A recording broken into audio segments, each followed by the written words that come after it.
अस्सलाम वालेकुम जी, कैसे हैं आप सब। बहुत उम्मीद करती हूँ कि सब ठीक ठाक और खैरियत से होंगे। और मैं हूँ Urva. Winters are just around the corner और सर्दियों में गाजर का हलवा ना बनाया जाए ऐसा तो हो ही नहीं सकता।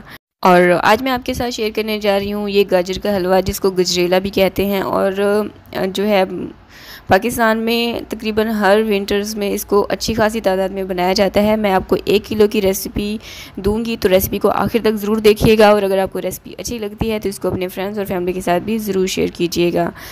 तो बिस्मिल्लाह करके रेसिपी स्टार्ट करते हैं। यहाँ पर मैंने लिए हैं 1 किलो गाजर। लाल लाल कलर की आपने लेनी है, क्योंकि गजरेले के लिए ना ये भी बहुत अहम होता है। जूस वाली और लाल गाजर आपने लेनी है। इसको अच्छे से मैंने वॉश किया है और इसका छिलका उतार देंगे। अच्छा, आजकल ना इसको कद्दूकश करने के लिए मशीन भी अवेलेबल है। आपके पास मशीन अवेलेबल है, आप उसके साथ इसको कद्दूकश कर लें, या फिर जिससे इसको ग्रेट किया जाता है ना कद्दूकश की मदद से, आप उसके साथ भी इसको ग्रेट कर सकते हैं। ठीक है, तो मैं इसको अब इस तरह से कद्दूकश की मदद से इसको ग्रेट कर लूँगी। बहुत एहतियात से आपने करनी है, क्योंकि अक्सर ऐसा होता है इनको ग्रेट करते वक्त ना हाथों पे और फिंगर्स पे ज़ख़म भी आ जाते हैं। अब यहाँ पर एक हैवी बॉटम पैन लेंगे और इसमें ये वॉश की हुई, क्योंकि मैंने वॉश पहले से ही कर ली थी, और कद्दूकश की हुई गाजर डाल देंगे। और यहाँ पर मैं फ़्रेश दूध का इस्तेमाल कर रही हूँ, यानी कि गाय का दूध। आप डब्बे वाले दूध का भी इस्तेमाल कर सकते हैं। ये मैंने लिया है 1 लीटर। थोड़ा सा मिक्स करेंगे इसको। यहाँ पर फ्लेम जो है, चूल्हे की जो आंच है, उसको मैंने लो रखा हुआ था।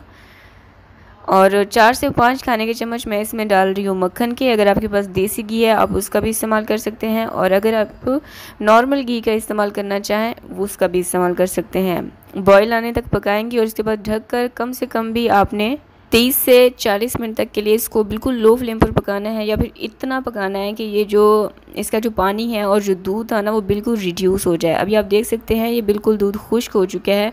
अब मैं इसमें शामिल कर रही हूँ 1 कप चीनी के। आप चीनी अपने जायके के मुताबिक भी एडजस्ट कर सकते हैं और मुझे भी फॉलो कर सकते हैं। बहुत ज़्यादा मीठा मुझे भी नहीं पसंद, इसलिए मैंने यहाँ पर बैलेंस्ड शुगर इस्तेमाल किया है। अच्छे से इसको पकाएंगे इतना कि ये जो चीनी हमने इसमें शामिल की है ये इसमें घुल जाए, और तो हल्का हल्का सा ना बटर जो हमने इसमें शामिल किया था वो रिड्यूस हो जाए। अब इसमें ड्राई फ्रूट्स डाल देंगे, जिसमें मैंने लिया है बादाम, पिस्ता और काजू।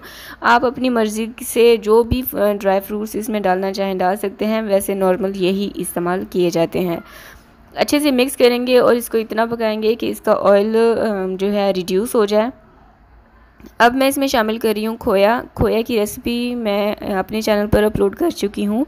देखना चाहें तो उसका लिंक मैं आपको डिस्क्रिप्शन बॉक्स में दे दूँगी, आप उस पर क्लिक करके इसकी रेसिपी वॉच कर सकते हैं।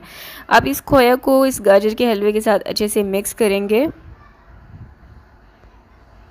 अच्छा, रेसिपी आपको थोड़ी सी भी अच्छी लगे ना तो इसको लाइक ज़रूर कीजिएगा। और किस किस ने वीडियो को लाइक किया है और किसको ये रेसिपी पसंद आई है, किसके मुंह में पानी आ रहा है, ये भी मुझे कमेंट करके बताएं। और इस रेसिपी को ज़रूर ट्राई कीजिएगा, आपको बहुत पसंद आने वाली है। बहुत ही आसान तरीके से मैंने आपको बताया है, और यही मेरी कोशिश होती है कि मैं बहुत आसान तरीके से आपको समझा सकूँ, ताकि आप घर पे बनाकर इसको एंजॉय कर सकें। तो यहाँ पर हमारा गाजर का हलवा तैयार है। अब इसको हम डिश आउट कर लेंगे। अब इसको थोड़ा सा प्रेजेंटेबल लुक देने के लिए मैं इस गाजर के हलवे को खोया से कवर कर दूंगी। और बादाम मैंने थोड़े से लिए, उनको भिगो के 2 से ढाई घंटे पहले भिगो के रख दिया था। उनके छिलके उतार दिए और उसको इनसे यानी कि खोया से और बादाम से मैंने कवर कर दिया।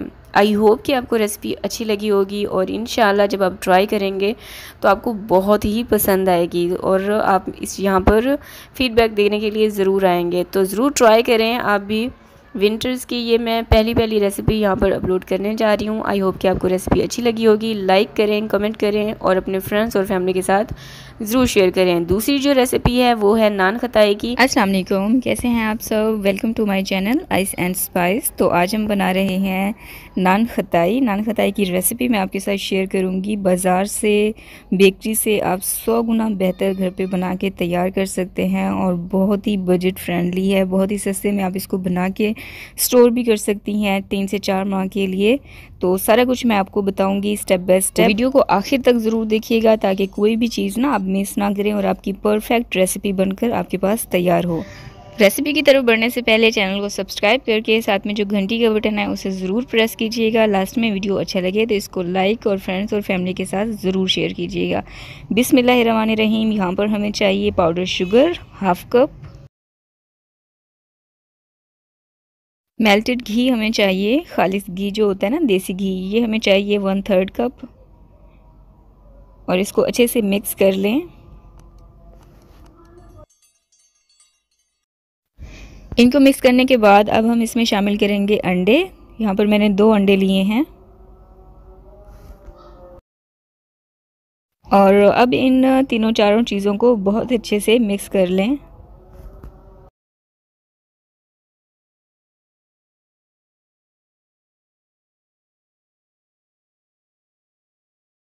तो मिक्स करने के बाद अब हम इसमें शामिल करेंगे मैदा।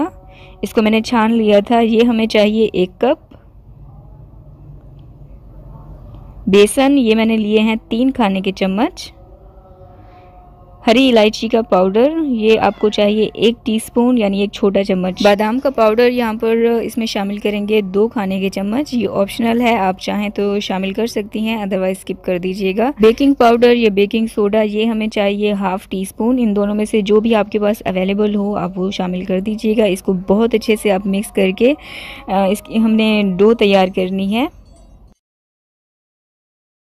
इसको बहुत ज़्यादा गूंदने की ज़रूरत नहीं है क्योंकि गर्मी बहुत ज़्यादा है और इसमें हमने घी शामिल किया है। अगर आप इसको ओवर गूंदना स्टार्ट हो जाएंगे ना तो ये जो ऑयल है इसमें सॉरी घी जो हमने शामिल किया है वो सेपरेट होना स्टार्ट हो जाएगा और जो आपकी डो है ना वो फिर परफेक्ट आपके पास नहीं आएगी। तो आपने इसको ओवर नहीं गूंदना, लेकिन इन केस अगर ऐसा हो तो आप इसको 15-1 मिनट के लिए फ्रीज़र में रख दीजिएगा। उसके बाद आप अपने नान खताई बनाइएगा। तो हाथ पे यहाँ पर मैं थोड़ा सा ऑयल ग्रीस कर रही हूँ और अंदाजे से आपने थोड़ी थोड़ी डो लेती जानी है और इसको जिस तरह से हम पेड़ा बनाते हैं ना बिल्कुल गोल सा बाउल आपने बनाना है और उसको फिर हाथों की मदद से प्रेस करते जाना है।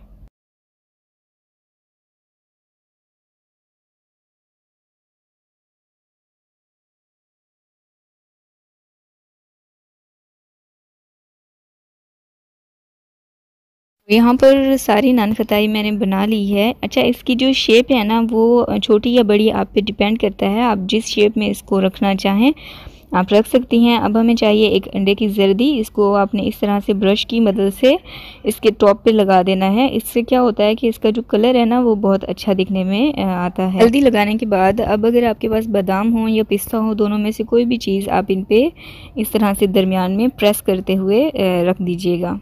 अब क्योंकि हम इसको कढ़ाई में बनाएंगे विदाउट ओवन, हम इस नान खताई को बनाने जा रहे हैं, तो इसके लिए आपको कोई सी भी कढ़ाई लेनी है। नमक थोड़ा सा इसके दरमियान में बिछा दें ताकि इसका जो बेस है वो जले नहीं। स्टैंड या फिर कोई भी स्टील की कटोरी रख के इसको हाई फ्लेम पर 15 से 20 मिनट के लिए इसको प्री हीट होने के लिए रख देना है।